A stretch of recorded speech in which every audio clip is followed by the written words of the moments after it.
Hey guys. And now we prepare for what should be the final chapter of Lyre. Chapter 13, Day 50. Guys, I was going to hold off on reading the last chapter of Lyre today, but tomorrow's Deltarune, and I know my bitch ass isn't reading the last chapter of Lyre because I'm going to be too busy playing Deltarune tomorrow. So I have to do it today. This is the first part of chapter 13, Lyall. Adrius just kind of tortured Richter a lot last time. And then he put him up for execution, but Adrius is a freaky deaky little loser, so he wanted to like make it a weird hunt situation where all the where all the guards and stuff and the headsmen would just kind of like hunt Richter down while Adrius watched in glee. However, before the headsmen could arrive to try and decapitate Richter, I guess, Lyall showed up on his horse and Lyall saved him. However, Adrius was like, hey, it's not over yet. I still have the Heart's Cavalry, which consists of his uncle and some other dangerous people, I suppose. So I guess we'll see what happens there. But for now, I think we're doing like a flashback sequence to find out like how Lyall was able to save Richter. I'm assuming it involved Tigrin, because last time we saw that Tigrin made some sort of sacrifice or something. It's hard to tell. But let us continue. Lyall's padded feet clamber about the floor of the tunnel as he runs his paws along the rough walls. Each step he takes makes his legs feel like they're twisting into a knot. The long cloak draped around his body drags on the damp floor, the hem soaked in a cold mud. The long dark cape underneath also becomes lined with a damp stain as it's pulled across the wet surface. Hiding all over the castle and town has been a struggle on his body, having not eaten in days and barely getting any sleep. Still, his face is determined, and his stature looks as strong as ever. The armor underneath his shroud isn't as heavy as the ornamental set he wears when stationed about the castle, which helps with getting around in the cramped tunnel. With every stride, his pace becomes faster, almost like when one would be excited for something around the corner of a long hall as they round it. They feel like they forgot how to walk. Instead of being excited, Lyall is filled with anxiety and fear. He overheard the guards. He knows what's going to happen. The cruelty of it all. Lyall had only read about events like this in books, but to think Adrius would reenact such a thing. In the dark, he can see the door at the end of the tunnel approaching him. Barely visible cracks of light shine from around the door, and Lyall rushes to it in a desperate manner. Timing what he has planned is risky and almost impossible, but it's better to be too early than too late. And yet, he stops as he reaches the door, one paw resting on the handle, keys in the other. What he's about to do is very dangerous.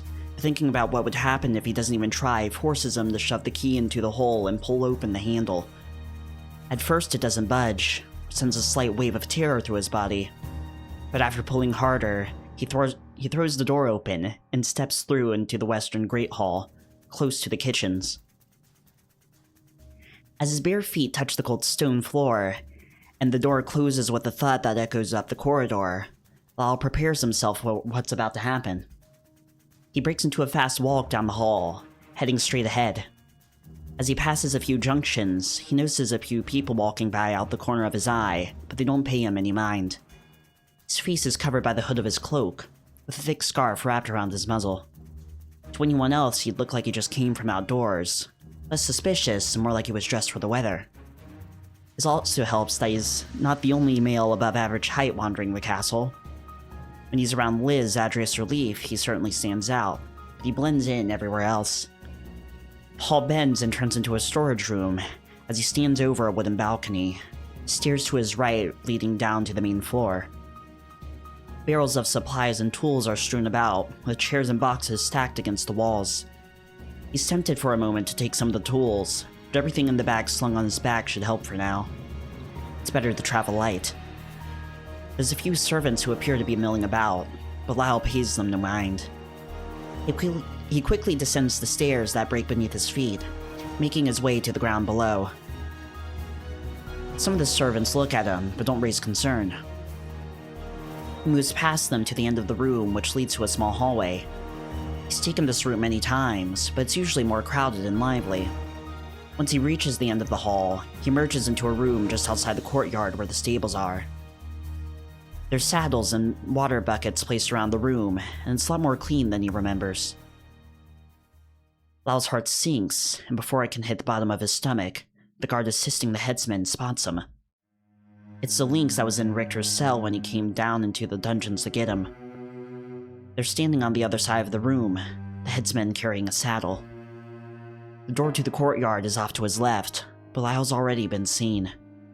There's a look of shock and confusion on his face for a moment, but it quickly turns into a look of fear. The captain. Lyall brings his voice to a sharp whisper.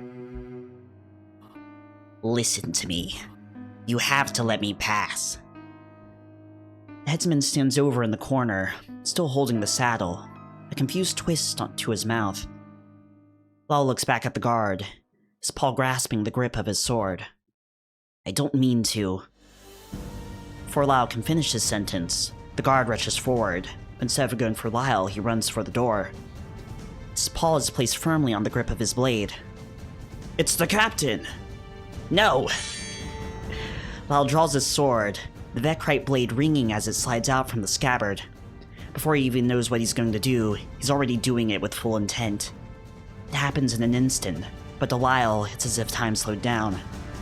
As the lynx makes a break for the door, Lyall jumps to the side, bringing his sword back and swinging it into the nape of his neck. It cleaves into the back of the lynx's head just under their skull and cuts deep, thick red blood squirting out from the open flesh. The wound is so deep that Lyall almost cleaved the lynx's entire head off from behind with a single swipe. The guard immediately crumbles to the floor, his plate armor clattering as he hits it.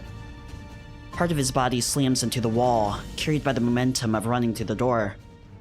He makes no noise, just laying there silently as the blood gushes from the back of his neck.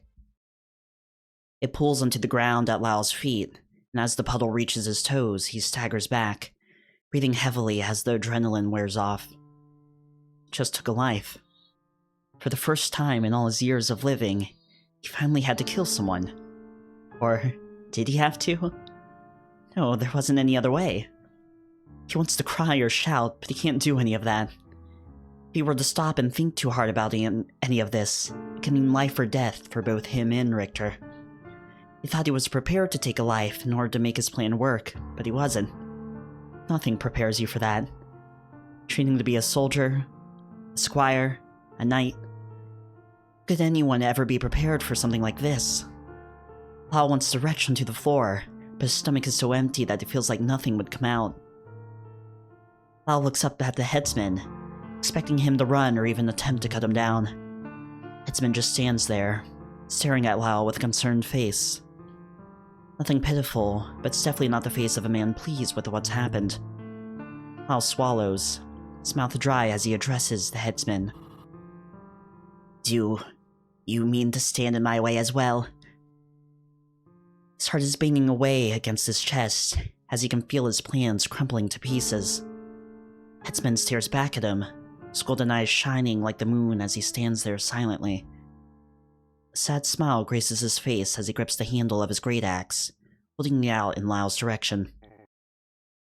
I am a tool for the justiciar. He pauses, taking a step back. But above all, I am a servant of Tigran. I will not stand in your way, Lyall Reed. So is that all Tigran did, was tell that guy to not stand in Lyall's way? There's no way, right? Like, surely Tigran did something else. Richter. Is all that happened? We're back in the present now? It's impossible, trying to separate my dreams from reality. Even harder to separate my dreams from the visions. Visions of past lives and others' lived experiences. They all swirl into the center of my thoughts, like water flowing down a drain. Like the mind's eye. I've been falling in and out of consciousness for what feels like months. Years? Hope not. Hope that I'll wake up any moment now and everything will be fine. Lyall will be lying next to me in the warm bed, his pretty eyes closed as he softly snores. His large yet eloquent paw holding mine in a loose grasp. Once the dreams end, this is all I wish to wake up to. It can be anywhere at any time, as long as it's with him at my side. The one person left in this world that I truly feel I can trust. All I can do is wait. ... Can't even remember much of what's happened. It's like nothing's happened. Did it ever happen? Through each of the visions, all of the dreams, I'm enveloped by the world around me. I lay on a bed of fur, my limbs aching, a stinging pain flowing out over my back like river rapids. A cold breeze is tugged over my skin like a blanket, twisting and tugging around me. My mouth feels dry, and the icy wind kisses my lips. I can't really hear anything over the scream of silence in my mind. Everything smells warm, like the dry heat of a fireplace mixed with the smells of burning wood. I can also smell crisp grass and leaves. Is this my mind playing tricks on me? Filling my closed eyes with dreams and apparitions, but also triggering my other four senses. It's not as overwhelming as the visions, though. They pass by in an uncontrollable, fast manner. If I try to slow down and focus, it becomes harder to think. It's not just that, though. It's like I become lost in them. The visions take hold and I feel frozen in place, only able to watch, but unable to comprehend. Like some sort of inanimate object. Feels like hell has grabbed me by the arms, holding me in place. Scared to give in. As each moment passes, I wonder if that's my only way out. Letting my mind's eye take full control. After holding out for so long, maybe that's all I can do.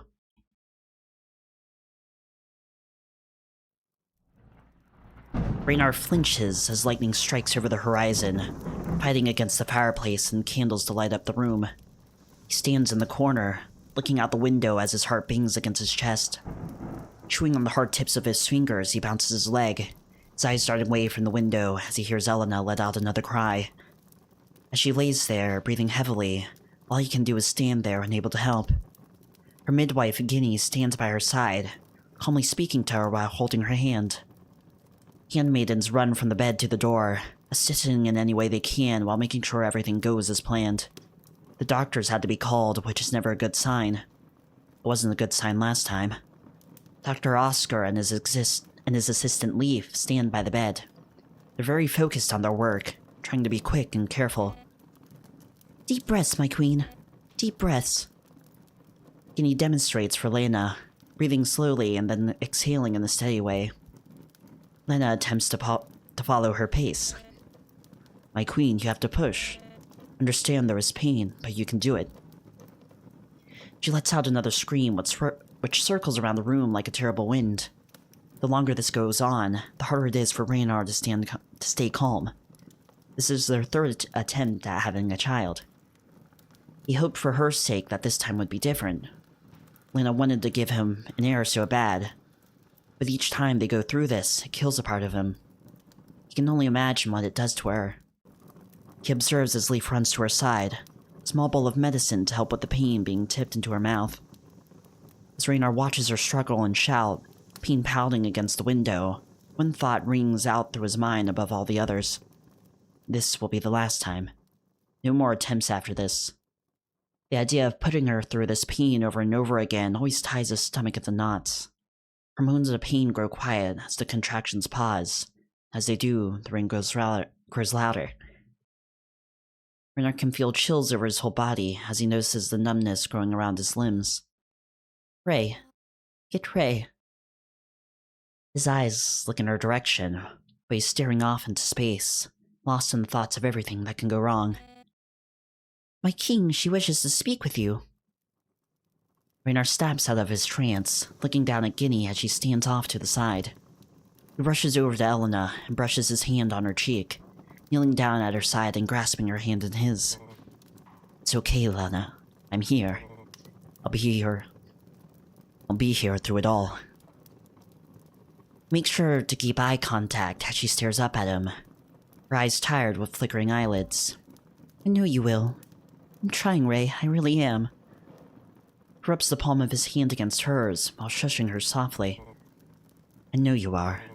Don't push yourself too hard, my love. Leaf, I need you over here. Yes, of course. He rushes over to Oscar's side, helping with something behind the linen draped over Elena's legs. Raynar continues looking at her, making sure she knows he's there. I will give you the air you need, Ray. I promise you this. Even if it... None of that. Everything is going to be fine, Lena. You're doing great. Steady your breathing now. She lets out a sharp yelp, then proceeds to groan in pain, noise getting louder as it goes on. Raynar holds her hand tightly, brushing her cheek, trying to get her to follow his breathing as Ginny was before. Ginny? Her face twists into a painful expression which rips her heart in half. He takes a moment to look up and sees Ginny on the other side of the bed, holding her other hand. Oscar and Leaf are standing at the end of the bed, leaning down. Oscar, what's happening? I can see them. The child has breached. Elena lets another howl of pain, and Raynar catches himself squeezing her hand tightly. He loosens his grip, but as he does, she clasps her hand around his tightly, squeezing even harder than he was. Deep breaths, my queen. The babe is almost through. Raynar wants to hug her, pull her into a tight embrace, and tell her everything is going to be okay. He wishes to take all the pain away from her and deliver it onto himself. All he can do is sit there and hold her hand, repeating the only phrases he can think of that would help. Deep breaths. Everything is going to be okay. You're doing fine. Ginny, come here, quickly. What's happening? She lets out another scream, a scream that seems to last for hours. Then she falls back into the bed, her body sinking into it, exhaling and closing her eyes. They're here. A wave of relief flows over Raynar upon hearing those words. As Oscar and Leaf take care of the child, removing them from Elena, Raynar holds her hand, tears falling from his face onto the clean linens which she lays upon. Handmaidens run about, carrying bowls and cloth, making sure Oscar and Leaf have everything they need for the process. Elena slowly opens her eyes, giving Raynar a weak smile. Before he can become lost in it, the noise around him drowns out his other senses. Raynar looks up, watching as Leaf works with Oscar, Ginny standing over them and assisting in any way she can. Two handmaidens run out of the room in a rush, others staying behind attempting to attend to Elena. Through all of the commotion and the pounding rain on the window, Raynar can't help but notice one thing. Not a single cry can be heard from the baby. What's wrong? Your Majesty, Dear, what's the matter? Elena looks up at him with an anxious gaze, her eyes now wide open. The baby is not breathing properly. Before Oscar can continue to explain, Elena lets out a moan. No, this can't happen. Ray, you have to do something. Just then, Ginny and Leaf rush to her side, Ginny holding her arm. My queen, please, you need to calm down. The good doctor knows what he's doing. Everything is going to be fine. Helena doesn't give in for a moment and begins to yell. No, let me see them. Let me hold my child, please. Raynar notices Leaf has his winged hand placed on Elena's shoulder. Instead of looking at her, he looks at Oscar, standing on the other side of the room. He has the fawn placed on a clean blanket in a small cart. He's examining the child, carefully placing his hand upon their small chest and feeling around. The child lays there, motionless. Not a sound to be heard from them. No. Why is my child not crying? Raynar feels like the world has come to a stop. There his child sits, laying on a table with his little hands clasped at their sides. His wife writhes in anguish upon the bed. Their bed. This is their room. Their room. Their home. Their den. The place where they would bring their child into this world. Every noise around him sounds distant and far away. His wife grips his hand tightly as his arm sits limply at his side. Just then, through all of the noise and chaos, a small voice rises above it all.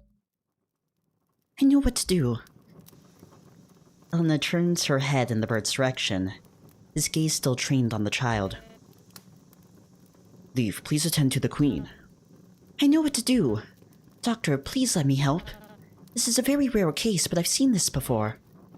Leaf, there's nothing to be. Child is not breathing. Just then, Helena shouts across the room. Let him help. Oscar! You let him save my child, or I swear upon Tigran, I'll make sure you feel double the pain I felt on this day. Yes, my queen. Leaf rushes to Oscar's side, and Oscar steps back as Leaf gently picks up the baby in his hands. Ray. Raynar's attention is turned back to his wife, her face serious yet full of concern. Stay with me. I need you. Of course, Lena, of course. Leans down and kisses her on the forehead, running his hand up and down her arm. Are they a prince? Voice changes to a soft tone as she weakly asks this question. Raynar looks up to Leaf, who is doing delicate compressions on the child's chest, rubbing up and down softly. Our child. Are they a boy or a girl? Leaf doesn't break away from the work for a moment as they answer. You have a beautiful little prince, my queen. Raynar looks back down at Elena, but she just stares at the ceiling, swallowing as her body trembles. A boy, Lena. You've had a son. She doesn't reply, just continuing to stare at the ceiling, blinking away tears that roll over the fur on her face and onto the pillow beneath her head. We've had a little boy. Raynar can feel his own tears begin to spill from his eyes. His voice shakes as he tries to get the words out. The happiest moment of his life hangs in front of him on a string, taunting him. Hanging by a thread, ready to be ripped away at any moment. But as the dark thoughts begin to close in on him like a cloud of smoke, noise blows it all away. Ginny and Oscar rush to Leaf's side as the boy breaks out into a fit of crying. It sounds like a squealing pig, but to Raynar, it's the most wonderful thing he's ever heard. The sound of his son coming back to life. He stands up and looks in the direction of the noise, and sees Leaf holding the boy in his arms, rocking him slightly before passing him to the doctor. You've done it. Oh, praise God. He begins to help Oscar wrap the boy in a clean minty green blanket. Everything's green with these guys. Leaf rests his winged hand onto the edge of the cart, starting at the floor as he breathes heavily, staring. Raynar wants to run over and lift Leaf up, holding him into a tight embrace, but he looks down at his wife first. He's never seen her look more relieved. It's as if every worry in the world has left her thoughts, replaced with the sound of their crying child. And he quickly brings the boy over to Elena and passes him to her. You don't need to check on him? I can check on him later, but I've never seen a healthier child. For now, you may hold him. Elena takes the boy in her arms and cradles him, tears of joy staining the fur of her cheeks. My God, Ray, look at him. He's perfect. He has your nose, Ray, look. Your nose. Raynar lets out a laugh, which comes out more like a gasp, the taste of his tears invading his mouth as they float down into the corners of his muzzle. The boy rests in her arms, his little brown eyes open ever so slightly as his nose twitches. He cries and cries, throwing his little arms about with tiny clasped hands. His little hooked feet kick the inside of the blankets sporadically. Yes, I see that. He has your beautiful eyes. She lets out a laugh and cradles her hand beneath his head. Raynar leans down and kisses her on the head a few times, drunk with relief. Then turns to Leaf, who is now standing behind him near the end of the bed. You and Oscar helped assist my wife when she was in pain, but most of all, you saved my son. I can never fully repay you for what you've done tonight. Leaf fiddles with his wings, looking down at the ground after being praised so highly. I was just doing my job, Your Majesty. There's no need for that. Raynar kneels down and pulls the small bird into a tight hug, taking care not to crush him. When he pulls away, the bird is a little dazed, but clasps his wings together, giving a large smile. Ray. Raynar turns around to look at Elena, still cradling their son in her arms. You have to name him. Give our son his name. Raynar stands and walks back over to Elena, her smile soft, but her eyes are happier than he's ever seen them. Just then, the sound of thunder. The sound of thunder rattles against the window, along with the rain pounding against it. Shadows of the water droplets sliding down the windows scatter across the floor and canopy of the bed, creating a mesmerizing effect. Raynor looks down at his son, his chubby little arms flailing at his sides as he wails. He's small, even for a baby, but Raynor sees great strength hidden inside the tiny body. The strength of a king. Raynor smiles and reaches down, the boy grabbing his finger with his tiny hand. You fought hard to come into this world, little one. You have your mother's strength. The boy stops crying for a moment, but still wiggles about in his mother's arms. Child of the storm, your name will be Adrius. Helena smiles, brushing her hand gently over one of Adrius's small ears. A worthy name for a worthy king. Wow. Adrius' origin story. Sitting by the pond, Lyall tosses a small rock into the water, watching as the ripples make their way up to the edge, distorting his reflection. Are we going to see the rest of that one flashback that Richter saw with Lyall and Adrius earlier? He's lost in thought, till aimlessly brushing over the blades of grass beneath it. My mother said not to throw rocks in the pond. Lyall looks up at Adrius, a small deer hanging by his hands from a tree limb, just a short distance off the ground. Adrius has asked Lyall to come outside with him since his parents were meeting with Sir Runar. Sorry. Lyall says this in a way that makes it almost sound like a question. She said you might hit a fish on the head. I told her the fish swam away too fast to get hit, but she said just not to do it.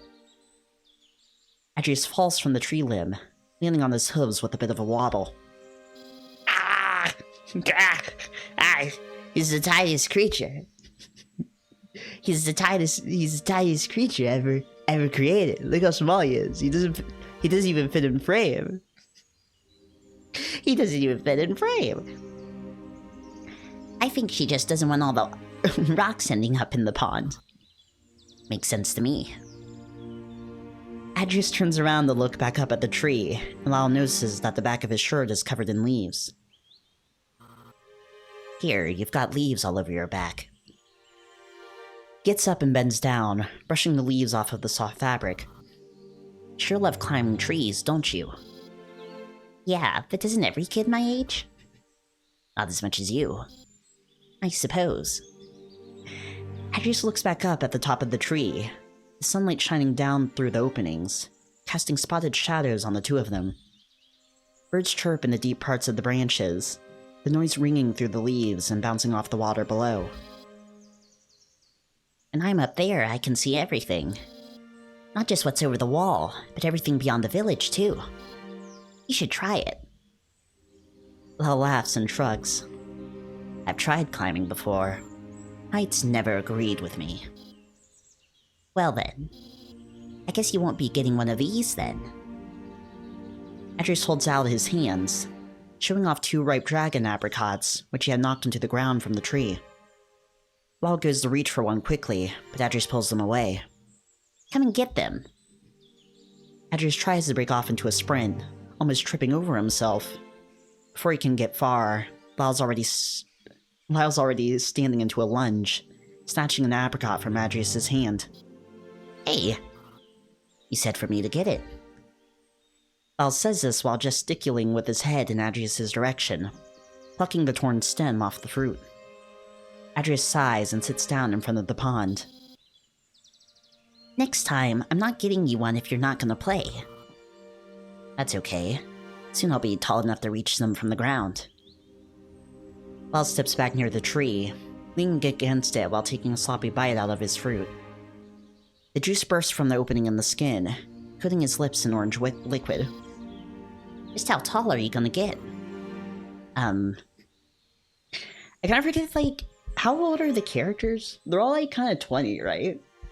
Like, Lyall, Richter, and Adrius, they're all, like, kind of just, like, 20 years old, right? So I guess Lyall would be pretty young here too, I guess. I don't know. Lyall thinks for a moment before answering, drumming his fingers on the skin of the fruit. Wait, what? Is this an answer in meters? Wait, inches? Wait, what's less than a meter? A centimeter? Is this an answer in centimeter? 210. Wow. That's how tall my father is. I'll probably be around his height. Adrius lays back on the grass, looking up at the sky. One day I'll be as tall as my father. I'm sure you will. You're already well on your way to looking like him. Adrius tilts his body to look at Lyall, who gestures with his hand to the top of his own head, between his ears. Oh yeah. Adrius touches the tips of his small horns, rubbing them carefully. Mother says they actually came in very early. Nobody expected them for another year or two. Lyall smiles, watching as Adrius neatly brushes the fur around his horns, down with his hands. He remembers how he felt the exact same way when his mane started to come in. By the time your parents and I are back, I wager they'll be twice as tall. Lyall expects another excited bout of boasting from Adrius, but instead is met with silence. Then he watches as the small deer's face twists into a frown, its lower lip quivering. Hey, wait, I'm sorry. What's wrong? Is it something I said? Adrius exhales through his nose and sits up, looking behind him where Lyall stands. No, you didn't do anything. I'm scared of Mother and Father going to Dries. He scoots his legs closer to himself, hugging them as he does. Don't even worry about it, Adrius. It won't be gone long. It's a little bit scary, I know, but you'll be fine. I know that I'll be fine. What if they aren't? Lyall's hands drop down to his sides, the fruit still cradled in his palm. What do you mean? Adrius takes a deep breath and starts talking in a fast manner. So 2 weeks ago, Mother took me to Aunt Charlotte's to play with John. We had lots of cake, and it was really, really good. Anyway, Auntie Charlotte was talking with Mother about some things, and at one point Mother sent us away. We hid and listened, though. Adrius, I know. Just listen. Auntie Charlotte was telling her about how she heard from your friend Adon's father that he was almost attacked on the road to Dries. What? Lyall drops his fruit on the ground, but doesn't get the chance to mourn the loss of his treat. Is he okay? I said he was almost attacked. By what? Robbers. They tried to catch him in canyons south of Home's End, but he managed to escape them. That's the northern run. That's the road you'll be taking. Nobody is going to steal from us. I'm not an idiot, Lyall. They do more than just steal. Lyall can tell how afraid Adrius is from his voice alone, the way it shakes with each word. Adrius, a couple of bandits aren't going to be a threat to us at all. They wouldn't dare attack the king's own entourage. Hundreds of armed men will be guarding your parents, but you ask me, a good 10 would do. Lyall leans back against the tree, lightly scratching his claws into the bark. Fear is a self-fulfilling prophecy, Adrius. You shouldn't have to worry about a thing like that. But the way Charlotte described it, I wish I could come too. Lyall scuffs the heels of his feet against the grass, looking up at the branches of the tree. So do I. That's not my place. Bear grows silent, and before Lyall can let things get too quiet for the little deer, he tries to assure him. Lord Bryn wants to use this as a learning opportunity for me. I'll make sure your parents' carriage doesn't so much as hit a bump in the road. You mean it? Adrius whips around, hands placed firmly on the grass beneath where he sits. Of course. You promise? Lyall walks over to him and sits down, resting his paw on the small deer's back. I promise. Adrius leans into him, his head resting against Lyall's side. That makes me feel better. You're a prodigy when it comes to using a sword. I watch you duel in the courtyard all the time from my chamber window. All the time? Mm-hmm. Adrius nods his head, poking one of his horns into the side of Lyall's arm. Lyall gulps, thinking back to the time he snuck a Dawn into the courtyard with him to teach him the different forms he'd learned. One would hope Adrius didn't see that. Okay, well. He coughs into his fist, leaning back a bit. I'm certain that everything is going to go as smooth as butter. Thank you. You sit there for a moment, and Adrius already decides to jump to another topic. You want to go to Auntie Charlotte's with me later? She promised me lemon cakes last time I saw her. Lyall shifted in his seated position after hearing this. Okay, the visual novel says seated position a lot. They like saying seated position. Lemon cakes sound great right now, but he already has a prior engagement. Sorry, little guy. I'm going to see a Dawn later. Maybe next time. Lyall stands up from the ground, wiping the grass and dirt from the seat of his trousers. Adrius shifts in his rested position and turns towards the entrance to the garden. Mother! Adrius gets to his knees and rises from the ground, wiping the grass and dirt from his legs. Lyall turns around and sees Queen Elena, followed by a few handmaidens. She turns and stops them at the entrance, letting them know with a simple hand gesture that she doesn't need to be followed. It's the girlie. It's the lady. It's the lady, it's the girlie. Hello, sweetie. I see you're having fun? Yep. The little deer gallops up to her side, and she takes him in her arms, patting his head with her hand. She looks at Lyall, who gives a small bow in her direction while grinning. She smiles back at him with that smile so warm it can melt ice. Hello, Lyall. I'm glad I was able to find you out here. I figured I would wait until I knew if you weren't out here before sending a servant to fetch you. Lyall scratches the back of his ear shyly and gives a sheepish grin. Is there anything I can help with? I got this for you. Adrius holds up a fruit in his hand, reaching as high as he can. Lyall had wondered why Adrius wasn't eating it. Elena smiles down at him and takes the fruit. Perfectly ripe. You're so thoughtful. Thank you, sweetie. She leans down, kissing the top of his head. Adrius, why don't you go and play by the berry bushes for a while? I need to speak with Lyall for a moment. Adrius takes a moment to respond, but eventually agrees. Sure. We know he likes eavesdropping. Lyall has just learned that Adrius likes eavesdropping on private conversations. He runs off towards the bushes and sits down in front of them, probably looking for bugs. Lyall shakes his attention away from the boy, turns back to Elena, looks as if she's excited to tell him something. Raynor and I spoke with Sir Runar about things that need to be looked after while we're gone. However, we also brought up Lord Bryn's proposal with Sir Runar. You did? Yes, and I'm happy to tell you that he thinks it's a great idea. Lyall claps his hands together firmly, almost jumping for joy. So when I get there... For a few days you should be getting special training from the leader of Dry's Palace Guard, Captain Drazen. Oh god, this is gonna be a dream come true. He's the greatest spearman in all of Dry's. They say he could throw a spear over 30 meters and still never miss his target.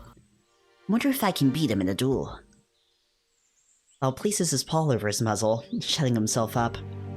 Elena simply laughs, shaking her head while tossing the fruit Adrius gave her between her hands. She doesn't seem to mind Lyall gushing about his hero. Yes, he certainly has a reputation, but you'll do well to remember that you won't just be playing with swords the whole time. He's going to teach you other things. I know you hope to be a knight one day, so you'll benefit from paying attention to his lessons. Lyall places his paws behind his back and looks down sheepishly. I know, I understand. Looks back up at her, practically beaming. Thank you so much. Lyall steps forward and gives Elena a hug. She's surprised for a moment, but then easily returns the embrace, patting him on the back softly. You're welcome, Lyall. Wish you should go and thank Sir Runar as soon as you can. Lyall pulls away from the hug and can barely contain his excitement. He assumed the entire trip would just be following Lord Bryn around whenever he went, helping him the whole time. but to be able to meet and train under Drazon Nova. This is a once-in-a-lifetime opportunity. I believe he actually wanted to speak with you as soon as possible. I suggest you go find him. Right. Lyall quickly bows to Elena before running up the path, but he stops running and turns to Adrius. Bye, Adrius. Adrius has a blue butterfly on the top of his wrist and looks up, waving at Lyall. Goodbye. As Lyall walks through the archway leading back into the castle, he turns around and sees Elena sitting with an excited Adrius as the butterfly lands on his nose. Adorable. Guys, Adrius might be one of my favorite visual novel characters, just ever. I like Adrius a lot. Zam. I don't know why I like Adrius so much. He just has this, energy to him. But also, okay, and this is going to be some ancient, touchy Lycanlupo lore. But if you sat through the entire Lyre series, and sat through all the Lyre episodes, you deserve at least a little bit of Lycanlupo lore. I think one of the reasons I'm oddly attached to Adrius is because he lost his mother.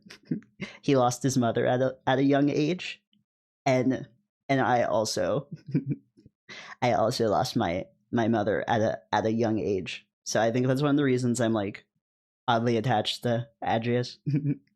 Okay, that's the touchy Lycanlupo lore that you only get to hear if you sat through the entire Lyre series. Thank you. Elena jumps in her sleep after hearing a knock at the door. Raynar, sleeping like a rock, doesn't move one bit. She slides out of bed, her nightrobe flowing behind her as she walks to the door. Mother?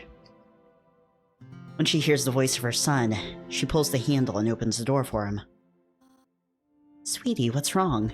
Can you not sleep? He stands in the doorway, his little ears turned back.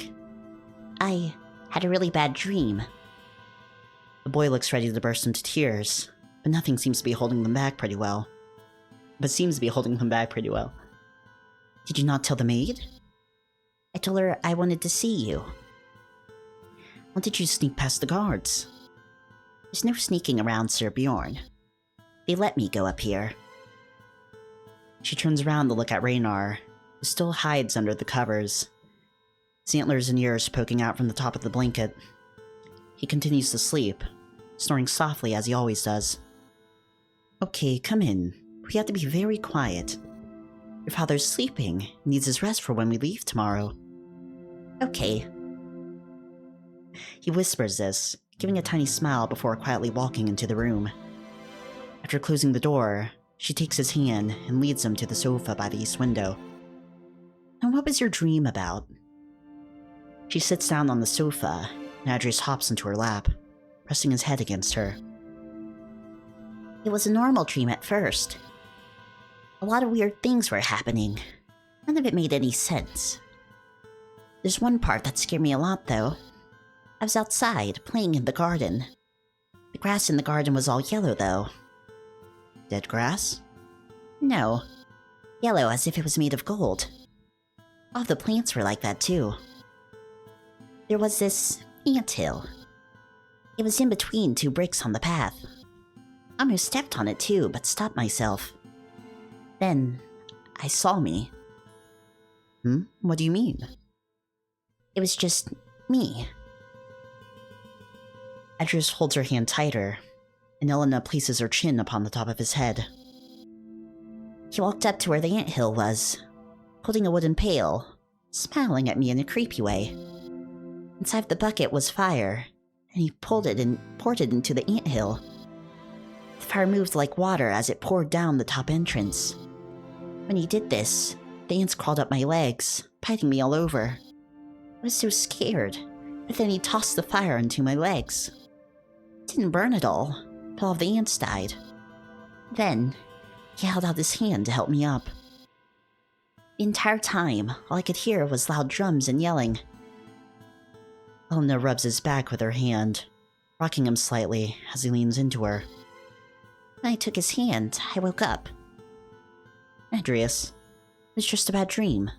Nothing to be afraid of. I know, but I'm still scared. I just don't want you to go to Dries. After hearing this, Helena hugs him tightly. Oh, sweetie. Why can't I come with you? He says with his face pressed into her body, his voice muffled by a robe. Adrius, it's as we said before. You must stay because Nausea must always look after the throne. She pulls him away and rests her hands on his shoulders. Aren't you excited about that? I don't know. You'll be looking after the entire kingdom. You can sit on the throne and take care of everything. Sounds hard. Oh, believe me, it is. Your grandfather will be helping you, though. That will make things much easier. She pokes his nose while saying this, making him giggle softly. You're going to be a wonderful king one day. This'll be a fun test for you. Like a learning experience? Exactly. They sit there for a moment longer, before Adrius breaks the silence, wiping his eyes. Can you sing to me like you used to? Elena looks over at Raynar, who still lies still on the bed. Soft snores a quiet ambience for their conversation. Quietly? Alright. But then you're going to go right back to bed, little prince. He eagerly nods and then rests on her. Elena intones a small tune to test her vocals before humming a song.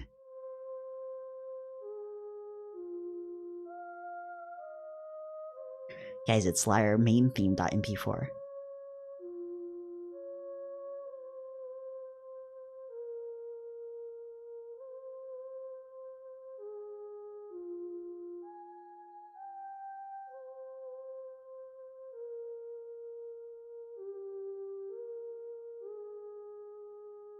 Sort of Ocarina of Time coded. Guys, I like Lyre a lot. Guys, I don't know. I think the streets are saying that Lyre is probably one of my top 5 favorite furry visual novels right now. Right. Lyre's probably one of my top 5 furry visual novels right now. I don't know. I like Lyre a lot. Adrius bounds down the corridor, small hooves clopping against the smooth stone flooring. The prince skids to a stop at one of the windows and brings himself up with his arms to look over the balustrade. Balustrade. There, just over the horizon, he can see carts, wagons, and carriages slowly rolling over the hills to the northern run. He drops down from his lifted position and continues to bolt down the hallway, almost running into a servant carrying a box. Sorry. He twists around while running to apologize, the servant shaking their head in bemusement. As he runs, he keeps his focus on the carriages, watching as they draw closer. The beams and pillars on the balcony pass by in a blur as he continues his sprint. Then he stops. If it wasn't for his youthful agility, he would have surely fell over coming to a stop so suddenly. His eyes stay focused on the caravan, and he walks up to the balustrade once more. Balatro.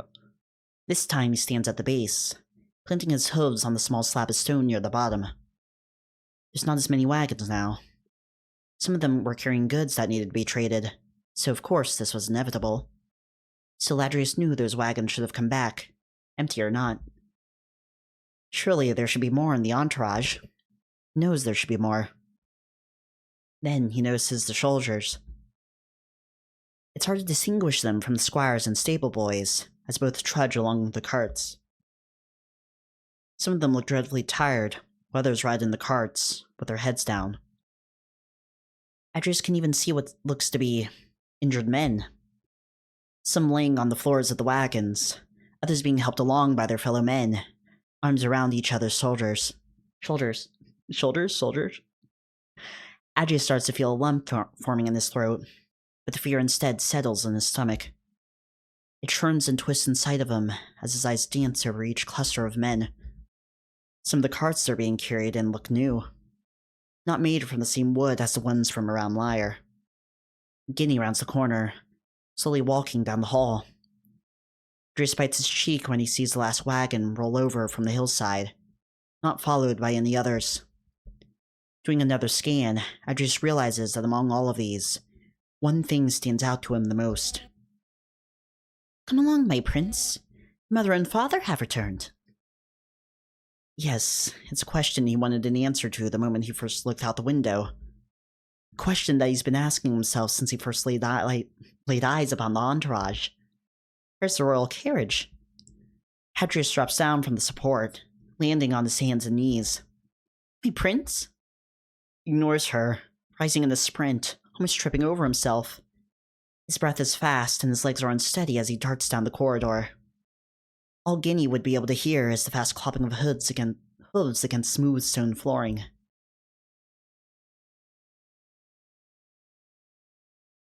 Raynor stands outside of the door to Adrius's chambers. His gloved hand rests limply on the antler-shaped handle of the door. "Adrius, please. You haven't left your room in days." He speaks through the crack in the center of the doors, his muzzle almost pressed against it. There's no response from the inside. "The servants tell me you haven't been eating. Your mother wouldn't want this." Still no response. "So, you're going to do nothing?" Adrius stands in the doorway to his father's room, the king's expression turning into a frown. "That is not what I said." "And yet, what will happen anyway?" Adrius barges past him into the room, his father stepping back and letting him in, closing the door behind him with a thud. "Oh, of course. You know, I'd really rather you question me in front of the entire court than whatever this is." "This? This is a private conversation where more can be said than what's spoken of in front of the court. Or do you not like that?" Raynor's nose twitches and he walks over to the wine by the cupboard. "What are your issues?" "Ask Leaf. I'm sure he tells you everything." Raynor's shoulders slump and he lets out a sigh. He finishes pouring 2 cups of red wine and turns to bring one to Adrius. "Not those issues." Adrius, now sitting on the end of the bed, takes the cup and rests it in his lap, holding it with both hands. "My issue lies with the fact that you refuse to take any action. Here we are in a time of peace, but it's not like that anywhere. It's not like that everywhere." "You think I do not know this?" "Adrius, I am doing everything in my power to solve the problems to our south. Dries has absolute control over the territory where the heart of the problem is. Until they can take action, my hands are tied." Adrius gestures with his hands towards the south. "Laws be damned. The problem is bleeding into our lands and causing the suffering of our people. With each day that passes, they grow stronger. The barren wasteland keeps spilling them into our lands, and you want to sit there and say we're powerless?" Raynor lets out a sigh and pinches the bridge of his nose. "We need to fight back against this problem, with or without Dries' permission." "I know that the small steps I take in order to solve these problems can go unappreciated, but it's the only route we can take." "So you know the reason why, then?" "Adrius." "Dries has no concern for the problems in the canyon. It doesn't affect their citizens nearly as much as ours. Sir Aaron sits on his throne daily and does nothing to help. And yet we are forbidden from causing conflict beyond our own borders." "King Aaron doesn't care." Raynor looks as if he's going to start lecturing Adrius, but he holds back. They sit there in silence for a moment, but Adrius doesn't let the silence hang in the air for long. "Do you remember Mother's funeral?" Raynor breathes in deeply and exhales, closing his eyes. "Like it was yesterday." "I remember everything all too vividly. This is about a week after her murder. All of the lords and ladies from all over Lyre traveled day and night to pay their respects and mourn. After that was the private burial.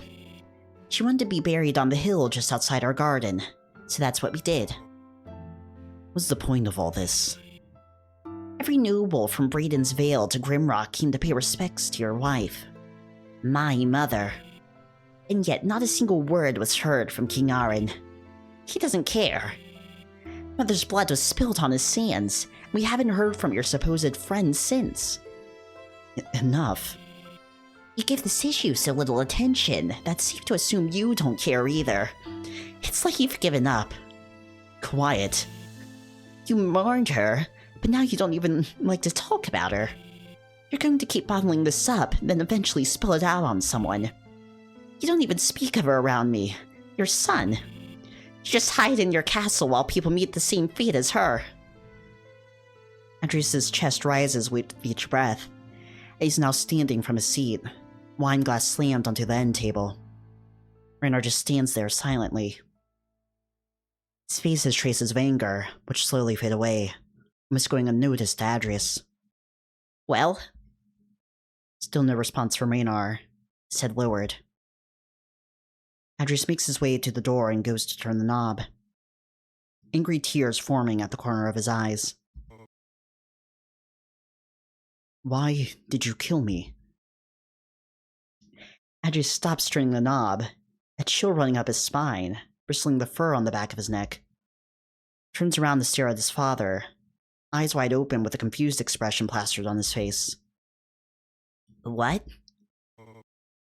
It was here in this very room. You killed your own father. Father, what are you talking about? Is this some sort of cruel joke? Raynor doesn't answer, which causes Adrius to become even more confused. You've lost Lyall as well. The statement hits Adrius a little harder. I didn't lose him.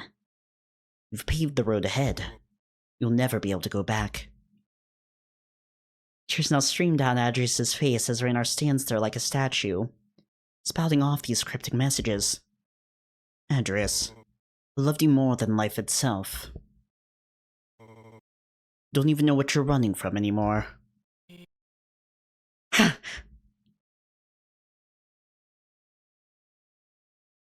Adrius. I like Adrius. Wow. Part 3 Adrius. Oh my gosh, we're getting another Adrius perspective. Okay, that sequence was freaky. Because it was obviously... The way the sequence started out was obviously it was like Richter like tumbling into the mind's eye. But by the end it had like crossed over into just like Adrius's like dream. I guess technically Richter could have still been viewing that through mind's eye as a memory that's like actively happening.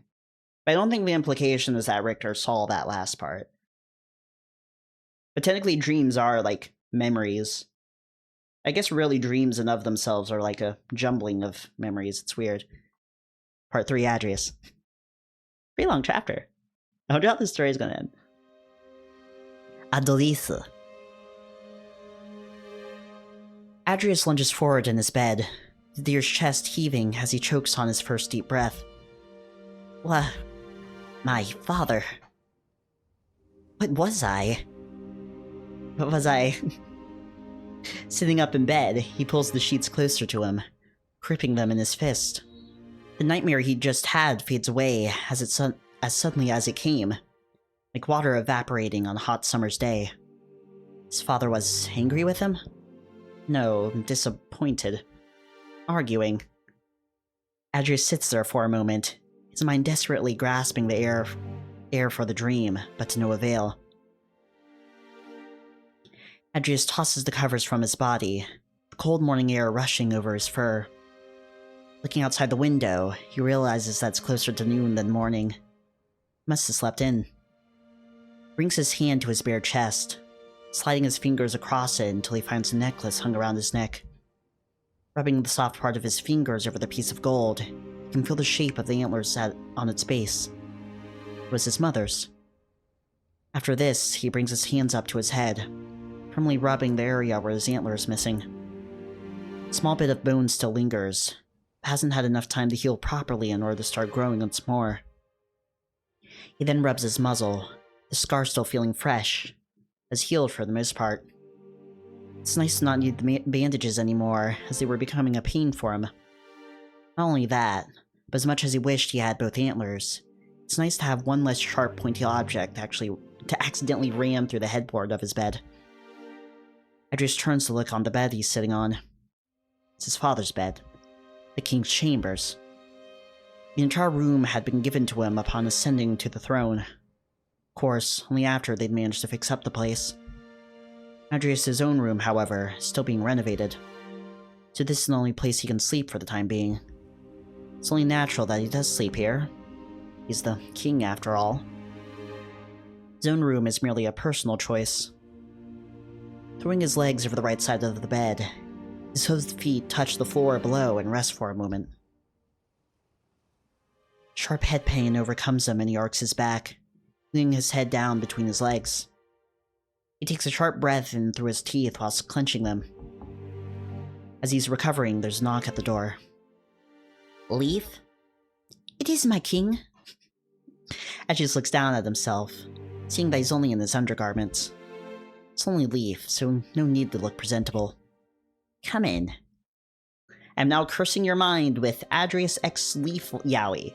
Adrius X Leaf Yowie is in your mind now. Adrius hears the jingle of keys and then the sound of the door unlocking. A loud thud as the mechanisms fall into place. Leaf pushes the door open and shuffles into the room, then braces the other side and pushes it closed. Good morning, Your Majesty. I take it there was no need to wear the bandages? Adrius shovels back onto the bed, covering the waist with part of the blanket. I assume so, considering I didn't bleed all over the linens. It's very good to hear. Will you allow me to examine the, Points up at the top of Adrius's head. Of course. Adrius leans his head down for the bird to take a closer look. Leaf takes a close look at the area where the antler was broken off, brushing aside the fur around the wound.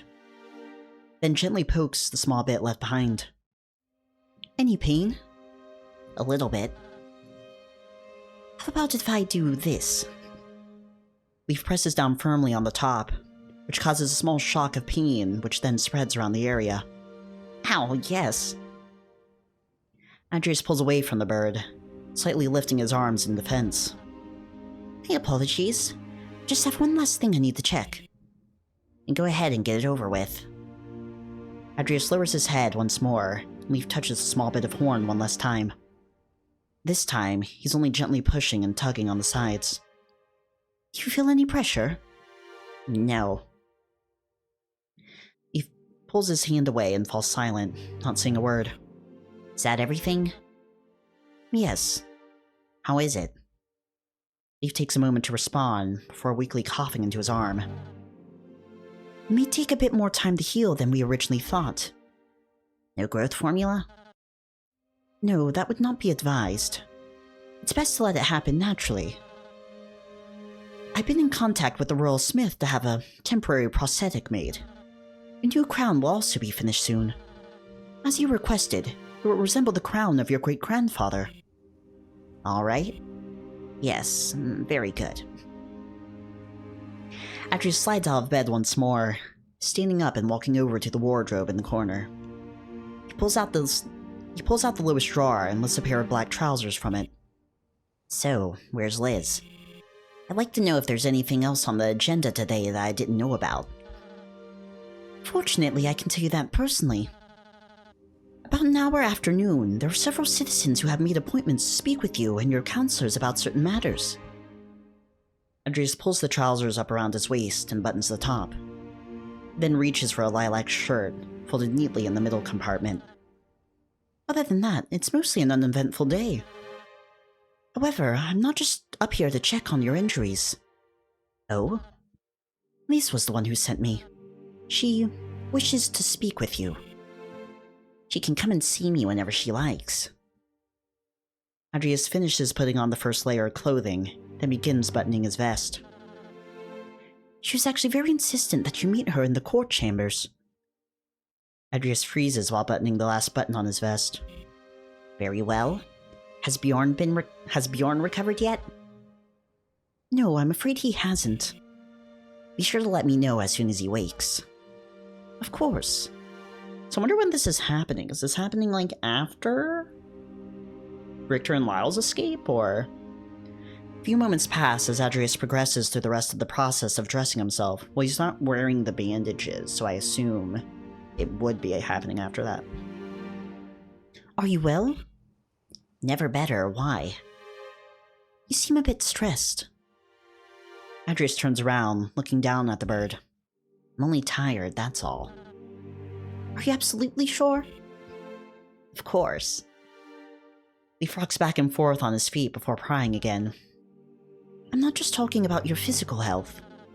I want to know how you're doing after everything that's happened. Things haven't begun to slow down until recently, and ever since all of this chaos started, you seem... I'm fine, Leaf. You can stop interrogating me now. Andreas makes his way to the door. I'll go see what Liz wants. Do you really plan on killing Lyall? Andreas whirls around. His keep twisting with his body. If it comes down to it, it's not something you should be worrying about. If the Heart's Cavalry captures Lyall alive, he'll get a fair trial. Like the trial Richter was given.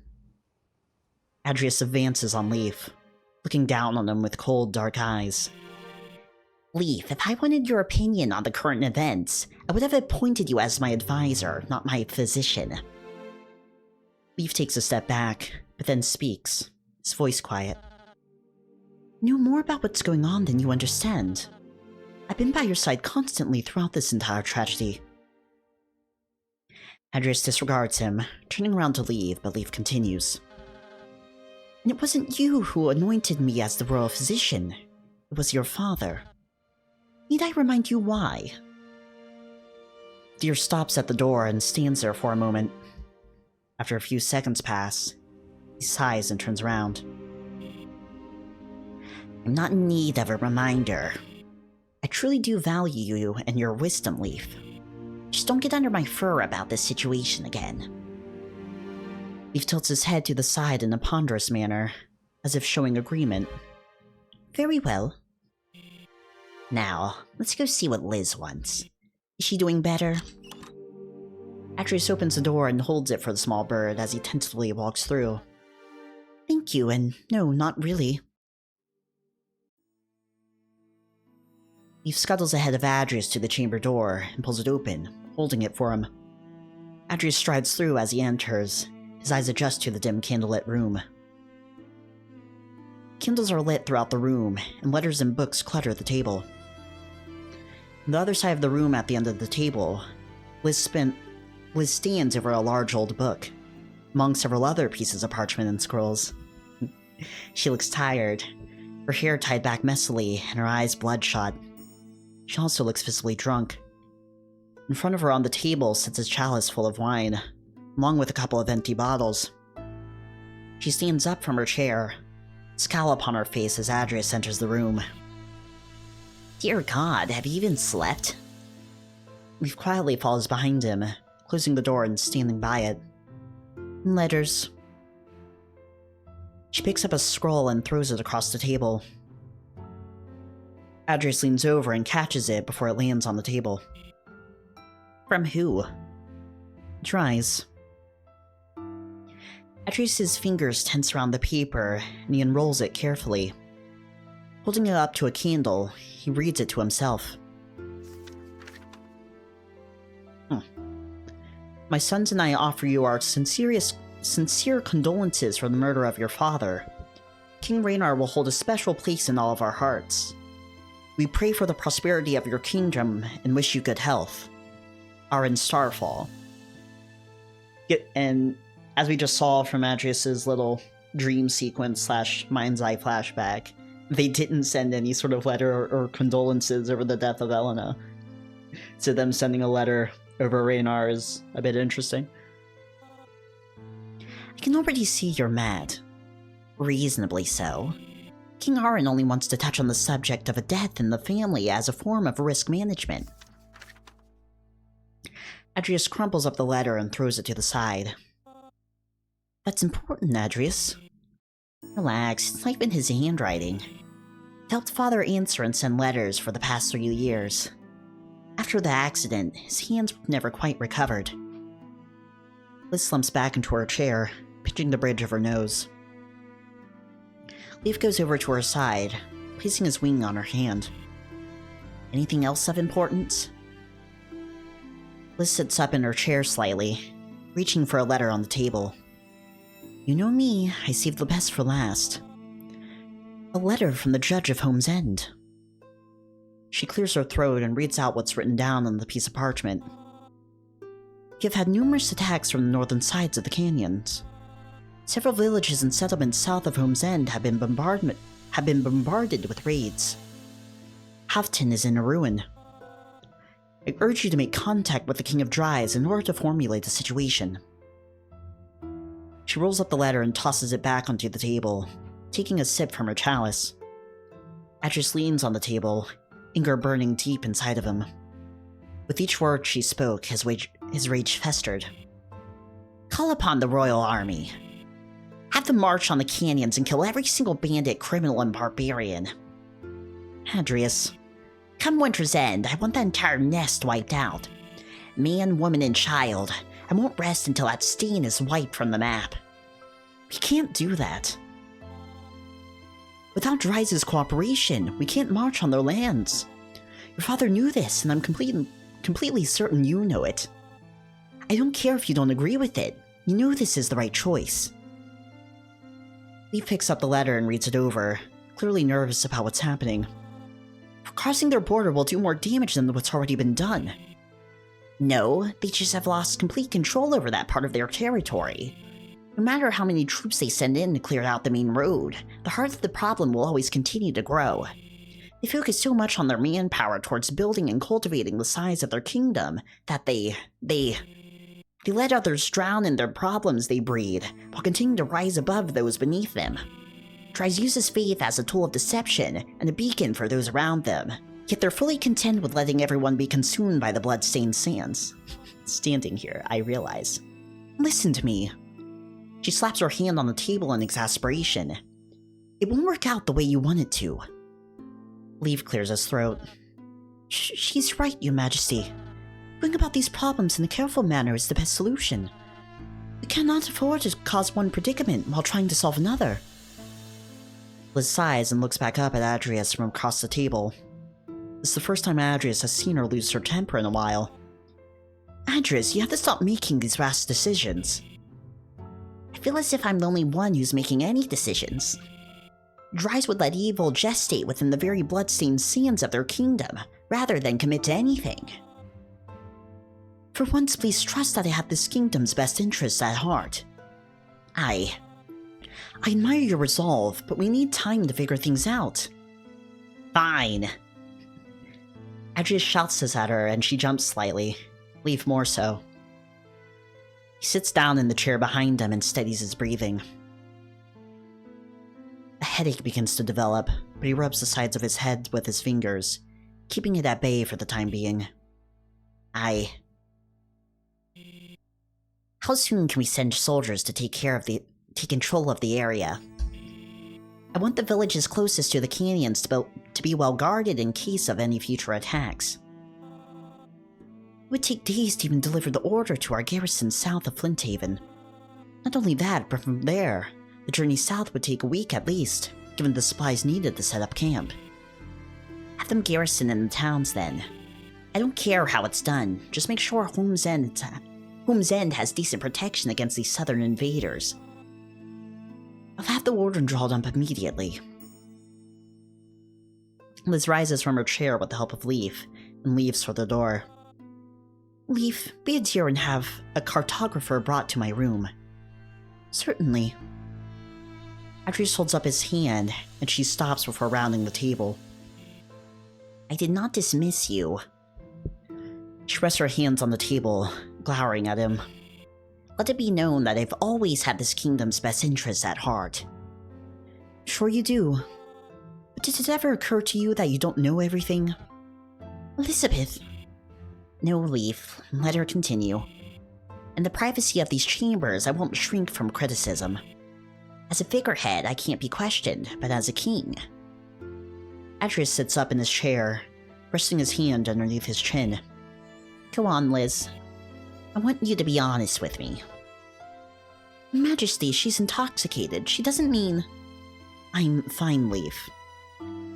She mutters this in his direction while gritting her teeth, and he steps back. We received no word from Aaron on the subject of Lord Richter. None. If we had kept him as a hostage, we might have been on a better track towards towards clarity, but here we stand. No Aryan Lord. No answers. She takes in a deep breath and exhales, a hysterical expression appearing on her face. Not only have we lost Lord Richter, but Lyall has run off with him, only God knows where. Lyall Reed. I understand your constant ill temperament. I understand your constant ill treatment of him would lead you to forget this, but he's the only son of Lord Marcus Reed. They're a small house now, but still one of the oldest and most powerful aside from your own. And I've just had to send his Lord Father a letter telling him that his son has committed murder, treason, and had run away with the man known for killing the king. And this is somehow my fault. In a small part, yes. Sending Richter to his death like that was never going to work out. It was a dramatic display at best, and now we have to deal with it. I needed to use him as an example. Letting him escape was never my intention. Well, tradition speeds hand. His execution was a game for you. Toying with a man's life like that. I voted him innocent for a reason. Why did you vote him innocent? What? I've been wondering for days. Adris leans back in his chair, a scowl growing on his face. Liz gives him no answer, and he sighs. I'll ask again some other time. Is that everything? For now. I will think about what you've said. However, I know your mission in Dries was somewhat successful, but it's clear that our situation with Dries has become far worse. I will be taking action if things proceed down this path. Silence falls over the room aside from the sound of Leaf nervously shuffling in the corner of the room. Go and rest, Liz. We'll speak more on this later. Liz takes a book off the table, along with a few scrolls, and briskly walks to the door. She rests her free hand on the door handle and turns to Adrius. Adrius. What? I'm on your side, whether you want to believe it or not. And I truly do care for you.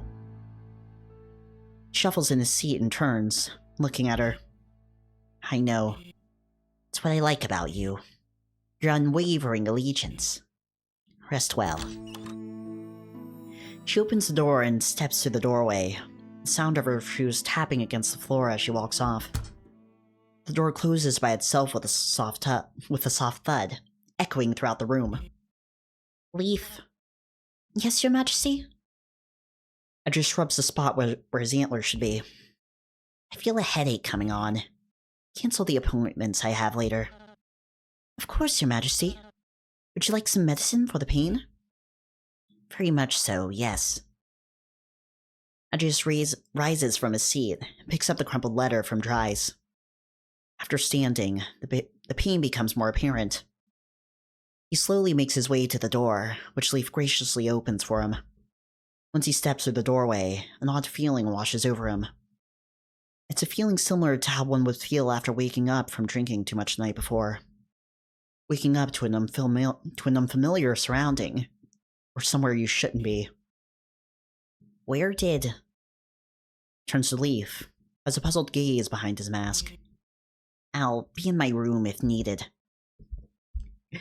Guys, I'm scared Lyre's like gonna end on a cliffhanger. Does Lyre end on a cliffhanger? This is the last chapter. Well, we know that, like, the Heart's Cavalry is after Richter and Lyall, but, like... We're back to Richter.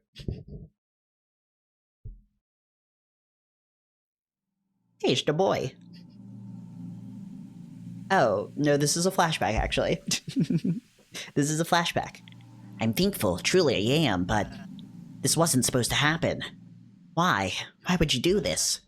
You didn't have to, I could have... I did it for you, Al. Because I love you. Ha. I suppose even a god would find it hard to love and be wise all at once. Richter. You're safe for now. You must go to the Temple of Hyena. He's giving sequel dialogue. Richter, you're safe for now, but this is the last chapter of Lyre. But your journey will have to continue in the sequel series, the sequel series, Dries. It is south of the Drysian Canyons. Here you will complete your training. We will speak again soon. Take care. Hey guys, this is the last chapter of Lyre. However, this is not the last Lyre video because it's because the last chapter is 3 hours long. So we're going to cut it off here and then we'll finish Lyre in the next video.